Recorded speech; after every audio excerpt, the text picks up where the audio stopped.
Genèse 29. Jacob reprit sa marche et se dirigea vers les pays de l'Orient. Un jour, il aperçut dans la campagne un puits où l'on menait boire les troupeaux. 3 troupeaux de moutons et de chèvres étaient couchés alentour. L'ouverture du puits était fermée par une grosse pierre que l'on roulait de côté lorsque tous les troupeaux y étaient rassemblés. Après avoir abreuvé les bêtes, on remettait la pierre sur l'ouverture.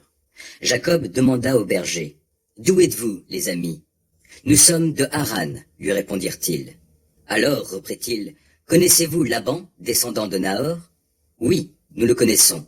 Comment va-t-il? Il va bien. D'ailleurs, voici justement sa fille Rachel, qui vient avec le troupeau.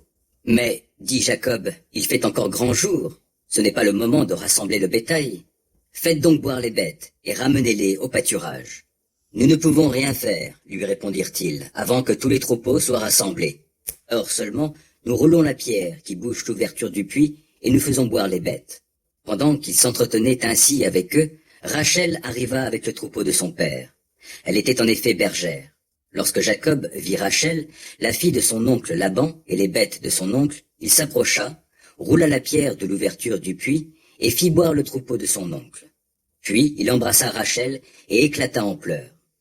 Il apprit à la jeune fille qu'il était un parent de son père, un fils de Rebecca. Rachel courut prévenir son père. Dès que Laban entendit parler de Jacob, le fils de sa sœur, il se précipita à sa rencontre, le serra contre lui et l'embrassa, puis il le conduisit dans sa maison. Alors Jacob lui raconta tout ce qui s'était passé. Laban lui dit: « Tu es bien du même sang que moi. » Pendant tout un mois, Jacob demeura chez lui. Puis Laban lui dit: « Travailleras-tu pour rien chez moi parce que tu es mon neveu? Dis-moi ce que tu voudrais comme salaire. » Or, Laban avait 2 filles. L'aînée s'appelait Léa et la cadette Rachel. Léa avait le regard tendre, mais Rachel était bien faite et d'une grande beauté.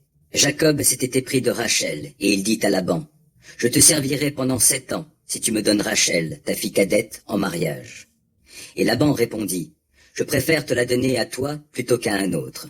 Reste chez moi. » Jacob travailla 7 ans pour obtenir Rachel, et ces années furent à ses yeux comme quelques jours, parce qu'il l'aimait. Puis il dit à Laban: « Donne-moi maintenant ma femme, car j'ai accompli mon temps de service et je voudrais l'épouser. » Alors Laban fit un festin auquel il invita tous les habitants de la localité. La nuit venue, il prit sa fille Léa et l'amena à Jacob, qui s'unit à elle. Laban donna sa servante Zilpa à sa fille Léa. Le lendemain matin, Jacob se rendit compte que c'était Léa. Jacob dit à Laban: « Que m'as-tu fait? N'est-ce pas pour Rachel que j'ai travaillé chez toi? Pourquoi alors m'as-tu trompé? » Laban répondit: « Chez nous, il n'est pas d'usage de marier la cadette avant l'aînée. Mais termine la semaine de noces avec celle-ci, et nous te donnerons aussi l'autre en contrepartie de 7 autres années de travail chez moi. » Jacob accepta. Il termina cette semaine-là avec Léa, et Laban lui donna sa fille Rachel pour épouse. Il donna aussi à Rachel sa servante Bila. Jacob s'unit aussi à Rachel, qu'il aimait plus que Léa. Il travailla encore 7 autres années chez Laban. L'Éternel vit que Léa était mal aimée, et lui accorda des enfants, tandis que Rachel était stérile. Ainsi, Léa devint enceinte et donna naissance à un fils qu'elle appela Ruben. Voyez, un fils.